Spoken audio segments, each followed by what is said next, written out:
Vi tænker digitalisering som noget, der skal være med til at kvalificere undervisningen ude på de enkelte skoler. Det skal være noget, der skal løfte skolerne. Og digitalisering, det er ikke noget med, at det hele skal digitaliseres. Vi bruger IT der, hvor det giver mening, og vi bruger det på en inspirerende og kreativ måde. Så det betyder ikke, at vi er på vej til at digitalisere alt, men vi er på vej til at digitalisere der, hvor det giver mening, og der, hvor det løfter elevernes læring.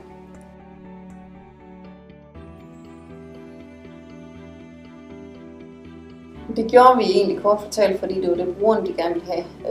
I Kolding der kører vi efter en proces, hvor vi rigtig gerne vil involvere slutbrugerne, og det har vi også gjort her, hvor vi har testet 3 forskellige produkter. Og vores brugere fortalte os, at det var Office 365/skolebord, de helst ville have. Vi kørte nogle piloter ud på nogle skoler, evaluerede temmelig grundigt efterfølgende og tog så beslutningen om, at skolebordet Office 365 var den rigtige vej i Kolding.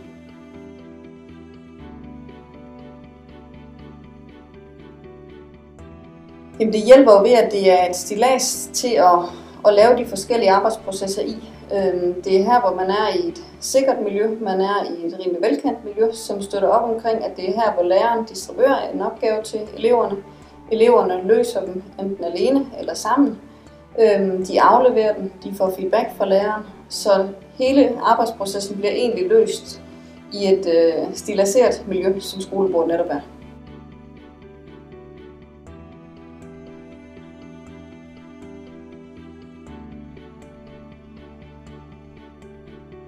Jamen, det er først og fremmest vigtigt, fordi vi med det valg er sikre på, at vi overholder kravene til datasikkerhed. Derudover så bygger det jo på nogle velkendte programmer for lærerne, hvor de er vant til at arbejde, samtidig med, at der i Microsofts programmer egentlig også ligger mange nye og spændende programmer, der egentlig understøtter digitalisering og inspirerende arbejdsprocesser rigtig, rigtig fint.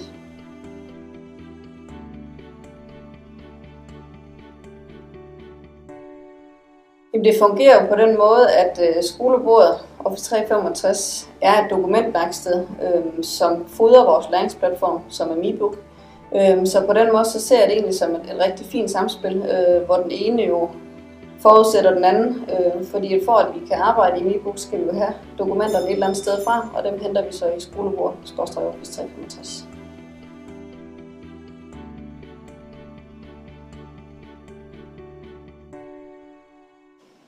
De er bestemt rigtig, rigtig gode. Vi har oplevet en god support, en god forståelse for, når der har været bump på vejen, så har vi haft brug for, at de bliver håndteret. Og det er de bestemt også blevet gjort på en rigtig professionel måde. Og samtidig med synes jeg også, at skolebordet har været åbne over for input til udvikling. Så det er meget positivt.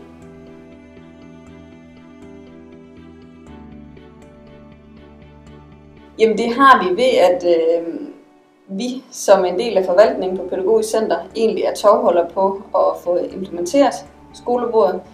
Vi er tovholder på hele den her digitaliseringsproces i kommunen, og vi har egentlig et rigtig tæt samarbejde med vores læringscentre ude på de 24 skoler, der er i kommunen, og har egentlig også benyttet lejligheden til at etablere nogle mediepatruljer ude på den enkelte skole. Så dels så kommer der input til vores læringscentre derude, og dels så faciliterer vi vores mediepatruljer med 3 årlige input, hvor vi egentlig løfter dem, sådan så de kan være behjælpelige med at løfte generelle IT-kompetenceniveau derude.